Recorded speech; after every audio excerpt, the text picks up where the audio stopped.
நடிகை நிவேதா பெத்ராஜ் தனது இன்ஸ்டாகிராம் பக்கத்தில் இருந்த காதலருடன் இருந்த நிச்சயமான புகைப்படங்களை தற்பொழுது நீக்கியிருக்கிறாங்க. இந்த விஷயம் மிகப்பெரிய அதிர்ச்சியை ஏற்படுத்தியிருக்குது. இந்த ஆண்டு ஆகஸ்ட் மாதம்தான் இவங்க 2 பேருக்கும் நிச்சயதார்த்தம் நடைபெற்றதாகவும் இன்ஸ்டாகிராம் மூலமா அவருடைய காதலரையும் அறிமுகம் செஞ்சு வச்சாங்க நிவேதா பெத்ராஜ்.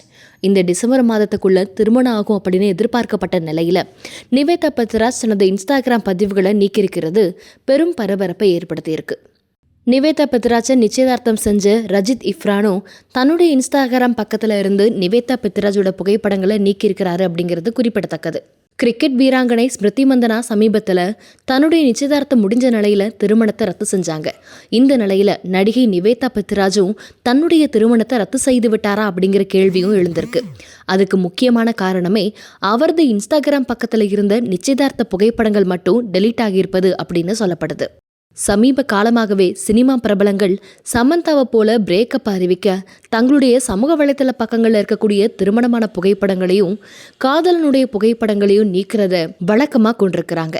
அதே பாணியை தான் இப்போ நிவேதா பெத்ராஜும் கையில் எடுத்திருக்கிறாங்க. நிவேதா பெத்ராஜோட காதலரே பிக்பாஸ் ஜூலியின் முன்னாள் காதலர் தான் அப்படின்னும் ஏகப்பட்ட பேச்சுக்கள் ரெடிட் வலைதளத்திலையும் ஓடிக்கிட்டு இருக்கு. கடந்த சில நாளாவே தனிமை பற்றியும் புதிய தொடக்கம் குறித்தும் பல போஸ்டுகளை பதிவிட்டுட்டு வராங்க நிவேதா பெத்ராஜ்.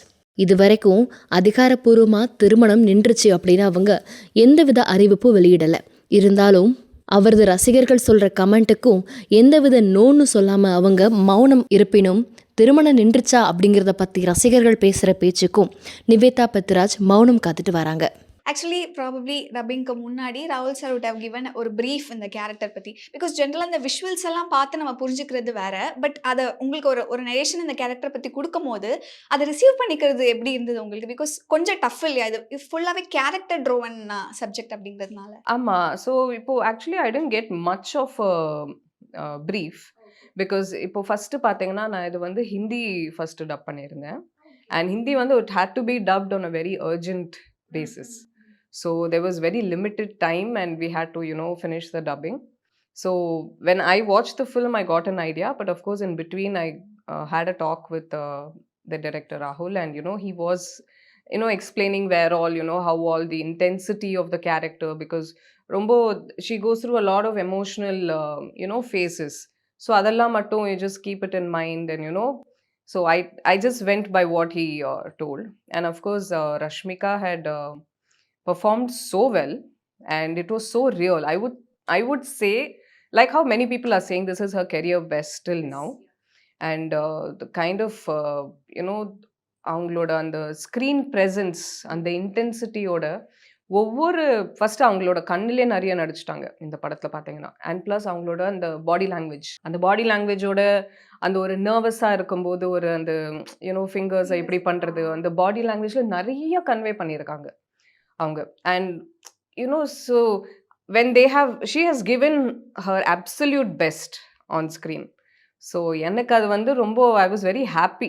ஏன்னா இந்த மாதிரி ஒரு பர்ஃபார்மன்ஸ் ஓரியன்ட் ரோல்ஸாக வரும்போது எனக்கு ரொம்ப சந்தோஷமாக இருக்கும். Aha, there so much to explore and different things that I will have to focus on and make sure that எந்த ஒரு, ஏன்னா இப்போ அந்த பேனிக் அட்டாக் சீன்ஸ் பார்த்தீங்கன்னா, அப்புறம் அந்த அந்த ஒரு அவுட்பர்ஸ் இருக்கும்போது ஸ்க்ரீனில் எந்த அளவுக்கு ஒரு இன்டென்சிட்டி இருக்கோ அந்த இன்டென்சிட்டியை மட்டும் மேட்ச் பண்ணணும். எந்த விதத்துலையும் சும்மா ரேண்டமாக வந்து நம்ம வந்து கொஞ்சம் ஜாஸ்தியாக கொடுத்துடக்கூடாது. சட்டில் எக்ஸ்பிரஷன் தான் வரணும் வாய்ஸில். அண்ட் எனக்கு என்ன what was important for me was in this film was அந்த ஒரு எமோஷ்னல் எவல்யூஷன் இருக்குது அந்த கேரக்டருக்கு. அதை வந்து கேப்சர் பண்ணுறது ரொம்ப முக்கியம். ஒவ்வொரு ஸ்டேஜில் அதை எப்படி அவங்க டெபிக் பண்ணியிருக்காங்க ஸ்க்ரீனில், அதை வந்து நான் வாய்ஸில் கொண்டு வரணும். அண்ட் ஆல்சோ இந்த கேரக்டர் நீங்கள் சொன்ன மாதிரி குட்டி குட்டி நொவன்சஸ், பிகாஸ் நிறைய எமோஷனல் ட்ரிஃப்ட்ஸ் இருக்கும் போது அவங்க ரொம்ப லவுடராக பேசுகிறதே படத்தில் ரொம்ப கம்மி சீன்ஸில் தான். ரொம்ப சட்டிலாக போகும்போது அந்த சட்டிலான ஒரு டோன்லையுமே டிஃப்ரெண்ட் வேரியேஷன்ஸ் ஆக்சுவலாக எப்படி எடுத்துகிட்டு வந்தீங்க? ஆமாம், அதை தான் சொல்லுறேன். It's a very nuanced character what she has depicted right now. And இப்போது எப்படி சொல்கிறதுனா, அந்த எமோஷனல் எவல்யூஷன் சொன்னேனே, அது வந்து ஒரு ஸ்மாலஸ்ட் ஆஃப் திங்கில் கூட நம்ம அதை அப்சர்வ் பண்ணலாம். த வே ஷி சேஸ் விக்ரம், ஒவ்வொரு சீன்லேயும் அந்த Vikram Vikram Vikram Vikram, and the கடைசியில வந்து Vikram, I'm not able to do it with that kind of an intensity right now. That's what I'm saying, no, from how vulnerable she was, how innocent she was, and towards the end, அவங்க வந்து how she realizes the strength within her, and for what all she has gone through. அது கடைசியில அந்த விக்ரம் சொல்லும்போது ஒரு outburst இருக்கே, that kind of, since I was telling you, I was traveling with the character. So அது வரும்போது அது பயங்கர நேச்சுரலாக வந்துருச்சு. அது there's not much that I had to prepare for it. So அதான் சொல்றேன், அந்த சின்ன சின்ன நீங்கள் கேட்டது வந்து அந்த evolution of it is heard in the slightest of just the name of the character. அதிலே வந்து அவ்வளோ இருந்தது. ஸோ மற்ற சீன்ஸ்லலாம் வந்து when she's speaking to her father, very ரொம்ப ஒரு மாதிரி ஒரு சீனில் வந்து she'll be speaking, இல்லை உடம்பு சரியில்லை, she'll be speaking like that. But உடனே how the changeover, how her body language changes once Vikram comes into the picture. Everything, there's so much of variation in it. She has shown so much of variation. அந்த character அதான் சொல்லினா ரொம்ப லேயர்டாக இருந்தது. And இப்போ அந்த அப்பா கிட்ட பேசுகிற அந்த போர்ஷன் சொல்லியிருந்தீங்க இல்லையா, அது வச்சிட்டதுக்கு அப்புறம் ஒரு அவுட் பர்ஸ்ட் இருக்கும் இல்லையா. ஆக்சுவலி ஜென்ரலாக அது கத்துறதுன்னு கூட நம்மளால எடுத்துக்க முடியாது. இட் வாஸ் பியூர்லி அது அவங்களோட ஒரு இமோஷன். அது அந்த போர்ஷன் எப்படி இருந்துச்சு, அந்த கத்துற போர்ஷன்? ஐயோ, அது ஆக்சுவலாக நான் வந்து சொல்லியிருந்தேன் while dubbing, because you can't compromise. அதில் எந்த ஒரு குறைச்சலாம் கொடுக்க முடியாது. அவங்க அவ்வளோ கொடுத்துருக்காங்க.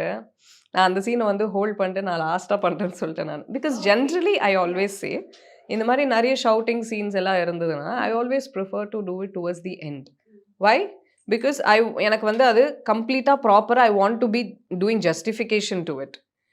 ஏன்னா இப்போ அடுத்தடுத்த டயலாக்ஸ் எனக்கு நம்ம ஷவுட்டிங் பண்ணோன்னு வச்சுக்கோங்களேன், வாய்ஸில் கொஞ்சம் ஒரு சேஞ்ச் வரும். ஃபாலோயிங் டயலாக்ஸ் எல்லாம் இருந்தால் கொஞ்சம் மாற்றம் வரும். ஸோ அதனால தான் அவ்வளோ கத்திருக்காங்க அதில்.